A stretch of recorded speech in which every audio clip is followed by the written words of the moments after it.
Hi friends, Vinay Kumar here, international NLP and IAS coach. In this video, I'm going to teach you on Russian Revolution. We have, if you go back into my channel and see, I have taught you American Revolution, French Revolution, and now I'm going to teach you one more significant revolution in the history of world events, the Great Russian Revolution. Now, what was this Russian Revolution all about, my dear friends? As you know, revolution is when an existing political order or a social order is replaced by another, a different political or social order in a very short span of time. So here, the revolution was about overthrowing of autocracy, overthrowing of aristocracy, and in its place, bringing in socialism. In fact, the three major aims of the revolution was peace for the nation, which was always in wars, number one. Two, land for the tiller who experienced lot of suffering and hardships under the feudal aristocrats. And three, bread for the hungry. Russia was going through a lot of poverty and hunger during this time. Most people in Russia. So the aims of the revolution can be summarized in these three statements, three lines. Peace for nation, land to tiller, bread for, or the food for hungry. Okay, so this was the essence, the theme of the revolution. Now, getting into the causes. What were the causes that prompted, that led finally to the revolution? Let me sequence it one after another. Number one, the political causes. Let's start with political causes.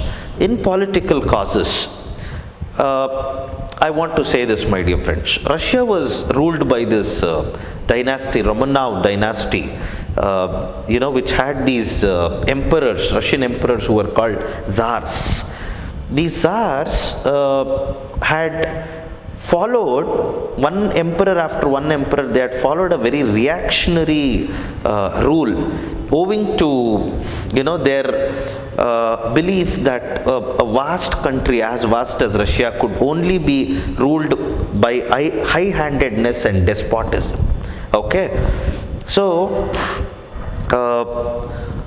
in the immediate political causes, if you actually look into it, the Tsar who was overthrown in the revolution, the Tsar Alexander Nicholas, who was overthrown in the revolution, had this wife, from Germany, a princess from Germany, who used to call all the shots. He was just a puppet in her hands, and because of the natural adversity that Russians had against Germany, they had every reason to hate this, Tsar queen, who was basically from Germany, and they had Tsar and the Tsarina had this so-called monk Rasputin with them, who also played a very dominant role in deciding the major political positions, political strategies and all that, which was despised by statesmen in the Tsar's court, who slowly realized that largely because of his political interferences, most of the things were going wrong for Russia, which also led to his murder over a period of time. I mean, around 1916, my dear friend. So the political causes was that the rule by the Tsars was reactionary, was despotic, was high-handed.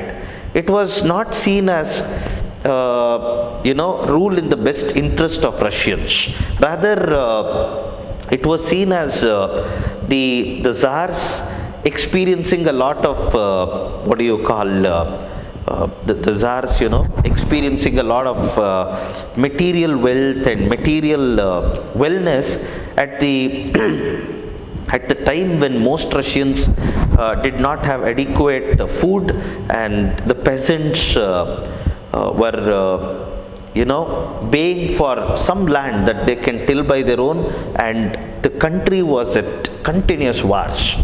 Okay, so this is the political causes. Now, coming to the socio-economic causes, the question is, who was happy at this time, just before the revolution?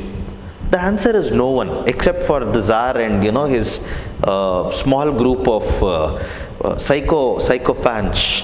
Most people lived in extremely miserable conditions. Almost all groups of people in Russia lived in extremely miserable conditions. Let's look into one by one, these groups.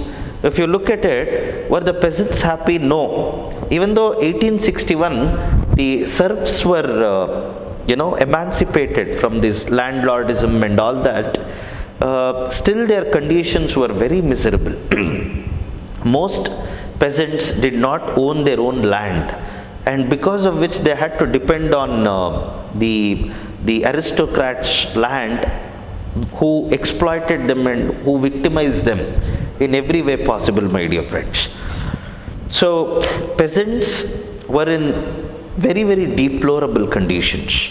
And what happened, added to this, Russia being a late entrant to industrial revolution, most of these landlords who had huge agricultural lands with them and had peasants working for them, when industrial revolution entered Russia, they went on to set up a lot of industries in the towns and cities of Russia, and insisted these peasants to come and work as workers in these newly created factories.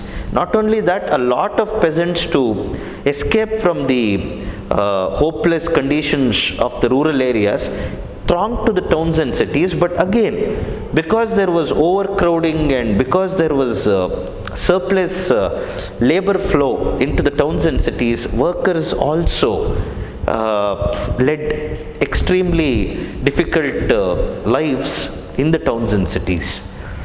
So, on one hand, if the aristocrats and the monarchy and the clergy, when they experienced good quality of life, good standard of life, even when they were a small minority, the majority of Russians lived in extremely difficult conditions, owing largely to the political misrule and all that. So this was the socio-economic conditions at the, before the onset of Russian Revolution. Okay, so obviously when the socio-economic causes are, when the socio-economic conditions are like this, it was exactly at this time the nihilism became prominent in Russia, owing to the extremely bad conditions experienced by peasants and workers. The nihilist movement started, which was also crushed very brutally by the Tsar regime. The third important cause that will lead to any revolution is the Russification. In the Russification, what the Tsars did was to encourage the pan-Slav movements in the peripheral regions of Russia. There were so many other people who lived alongside Russians, but the Tsars wanted to promote Russification, where all these minorities were subdued, where their interests were subordinated, they were made subservient, and majoritarianism was imposed on them. Most people were either made to conform to the cultural ideals of Russia, subordinate the use of their own language or their own customs and traditions to the one of Russian. This also created a lot of discontent among these minorities, who also supported the revolution. Another major cause that will lead to any revolution, the role of intellectuals in instigating, in creating those feelings of rebelling against the existing order, of overthrowing the existing order. So, if there was one revolution that could prove the ideals of Karl Marx and Engels, it was the Russian Revolution, my dear friends. In fact, Karl Marx and Engels had influenced the leaders of Russian Revolution to such an extent that most of their ideas, which were dismissed by many as utopian, was put to test. And in fact, a large-scale success was also seen, even in the post-revolution times. Because when in the Great Depression, Great Economic Depression during 1929, most countries of Western Europe and even the US, when they were down and out, the socialist Russia with their 5-year planning and all that was doing extraordinarily well. So, Karl Marx, Engels, their ideas that were presented in the Communist Manifesto, thus Capital, had significant influence on the minds of the leaders who led the Russian Revolution. So they wanted to overthrow this existing autocratic order and they wanted to replace it with socialism, eventually to bring in communism. Okay? So another great intellectual of this time who had significant influence on the minds of common people was Leo Tolstoy in his works. Okay, and also Maxim Gorky, Dostoevsky, all these people had very good influence on the minds of the emerging middle classes, who were able to sympathize with the conditions of peasants, the conditions of workers, and who tacitly supported the peasants and workers in overthrowing the existing order. So this was the role of intelligentsia, the role of intellectuals in making Russian Revolution a success. So there were military causes as well. One thing that had went on to create a lot of ill will in the minds of Russians against the existing political order was the military reverses that Russia was experiencing one after another. On one hand, humiliating defeat at the hands of Japan. On another hand, repeated defeats by Germany in battle after battle on the other front. So it was demoralizing the Russians, because even when there was so much accumulation of arms and ammunitions, owing to an ineffective military strategy or ineffective military directions, Russia experiencing these reverses, being one of the strongest European nation, did not go well with most of the Russians. So this automatically created a lot of ill will against the existing political order. It wanted to, this group wanted to see Russia a peaceful nation which is outside of wars, and when it would enter wars, it would want Russia to, truly, show its, the kind of power that it had developed over a period of time. Okay, so this is about the military causes, my dear friends. And one cause that I can also talk about is, my dear friends, the Bloody Sunday incident, where Father Garpin, when he went along with unarmed, peacefully protesting people to put across the grievances of these various social classes who were suffering to the Tsar, these unarmed people were actually fired upon by the soldiers on the direction of Tsar, which also created a lot of ill will and discontent against the Tsar and his regime, which also, prompted many Russians to join the revolution. So these were the major causes, my dear friends. If we can look at the causes that prompted the revolution, let's look into the course of the Russian Revolution. If you look at the course of revolution, like I told you, there was this Bloody Sunday incident that happened in October 1905, which also, followed lot of protests by various socio-economic groups in Russia. Tsar had to get ameliorated with these, increasing protests and all that, and also came up with some relaxations where he gave some powers to Duma and all that. But Tsar did not fulfill his promise. Rather, whatever powers he had given to Duma, the Russian parliament was soon found out was only nominal. They were actually not very effective, and which was clearly validated in his actions when he suspended Duma one after another, because they did not toe the line of Tsar. So, upset with all these things and the repeated military defeats of Russia by the Germany and Japan, plus as an immediate cause, the disproportionate increase in the hunger and starvation by Russians. See, this was mainly because of the food inflation that Russia had started to experience, largely because of abandoning number of agricultural fields by workers and the landlords to go and work, to go and settle down in the cities and towns where industrial revolution had brought in new opportunities. So the food prices had went up and people had to come to streets. People had to come to streets protesting for even basic necessities like food.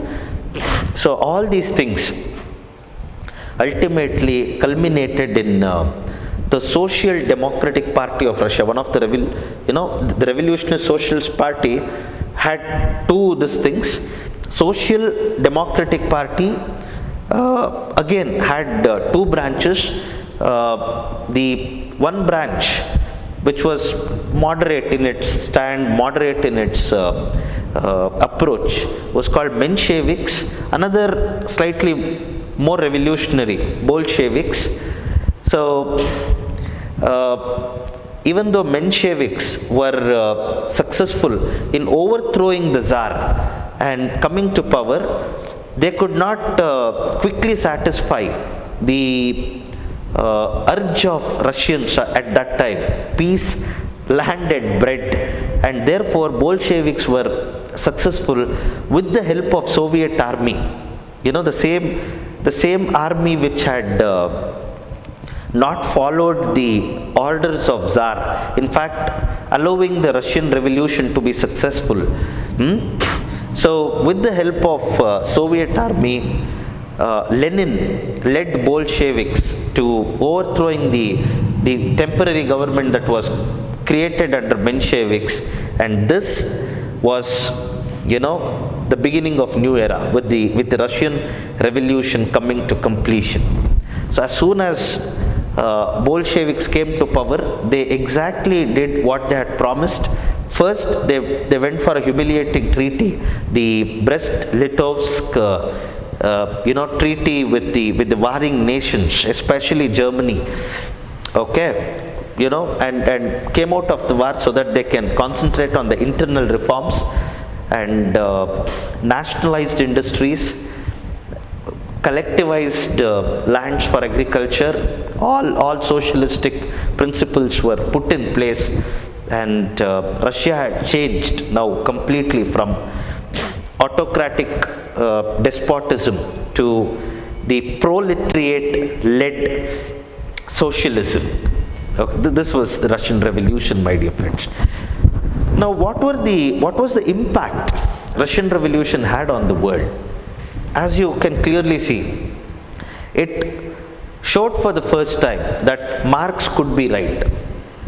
And therefore, many nations were inspired by communist principles and socialist ideology, and they went on to stage demonstrations and protests against the autocratic orders or the capitalistic orders, and wanted them to be replaced by socialism and communism. So communist movements world over got much needed impetus with the success of Russian Revolution.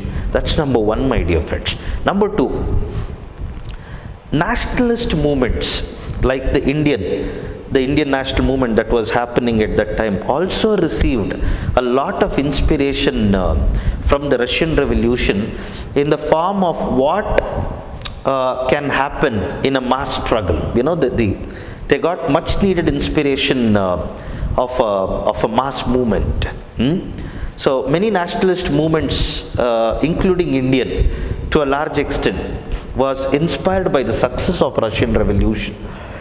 And three, we had come to understand an alternate economic ideology to capitalism, which had ruled the roast by then, and check whether it is effective, which also proved that to a large extent it can be successful if properly orchestrated, as in the case of its success during the Great Economic Depression. So, to quote a few, these are some of the major